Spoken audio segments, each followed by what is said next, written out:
राम राम राम राम राम राम राम राम राम नारायण नारायण। शरीरवाङ् मनोभिर्यत् कर्म प्रारभते नरः न्याय्यं वा विपरीतं वा पंचैते तस्य हेतवः। मनुष्य शरीर, वाणी और मन के द्वारा शास्त्र विहित अथवा शास्त्र विरुद्ध जो कुछ भी कर्म आरंभ करता है उसके ये पूर्वोक्त पांचों हेतु होते हैं।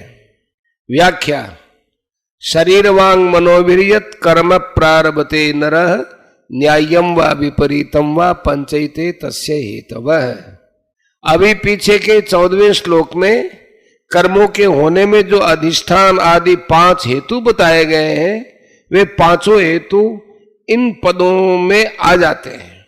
जैसे शरीर पद में अधिष्ठान आ गया, वाक पद में बहिकरण आया और मन पद में अंतःकरण आ गया, नरह पद में कर्ता आ गया और प्रारभते पद में संपूर्ण क्रियाओं की चेष्टा आ गई।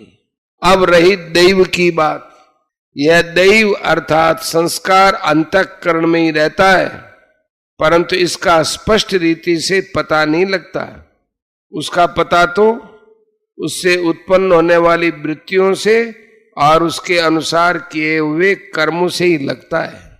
मनुष्य शरीर, वाणी और मन से कर्म प्रारंभ करता है।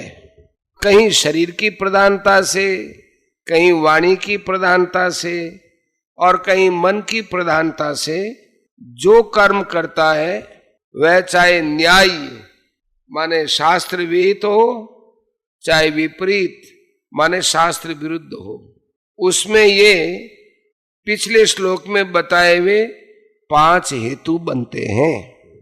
शरीर, वाणी और मन इन तीनों के द्वारा ही संपूर्ण कर्म होते हैं। इनके द्वारा किए गए कर्मों को ही कायिक, वाचिक और मानसिक कर्म की संज्ञा दी जाती है। इन तीनों में अशुद्धि आने से ही बंधन होता है। इसलिए इन तीनों की शुद्धि के लिए 17वें अध्याय के 14वें, 15वें और 16वें श्लोक में क्रमशः कायिक, वाचिक और मानसिक तप का वर्णन किया गया है। तात्पर्य यह है कि शरीर, वाणी और मन से कोई भी शास्त्र निषिद्ध कर्म न किया जाए, केवल शास्त्र विहित कर्म ही किए जाए तो वो तप हो जाता है। 17वें अध्याय के ही 17वें श्लोक में अफलाकांक्षी भी यह पद देकर बताया गया है कि निष्काम भाव से किया हुआ तप सात्विक होता है। सात्विक तप बांधने वाला नहीं होता, प्रत्युत मुक्ति देने वाला होता है। राजस और तामस तप तो बांधने वाले ही होते हैं। इन शरीर, वाणी आदि को अपना समझकर अपने लिए कर्म करने से इनमें अशुद्धि आती है। इसलिए इनको शुद्ध किए बिना केवल विचार से, बुद्धि के द्वारा सांख्य सिद्धांत की बातें तो समझ में आ सकती हैं, परंतु कर्मों के साथ मेरा किंचन मात्र भी संबंध नहीं है ऐसा स्पष्ट बोध नहीं हो सकता। ऐसी हालत में साधक शरीर आदि को अपना न समझे और अपने लिए कोई कर्म न करे तो शरीर आदि से बहुत जल्दी शुद्ध हो जाएंगे।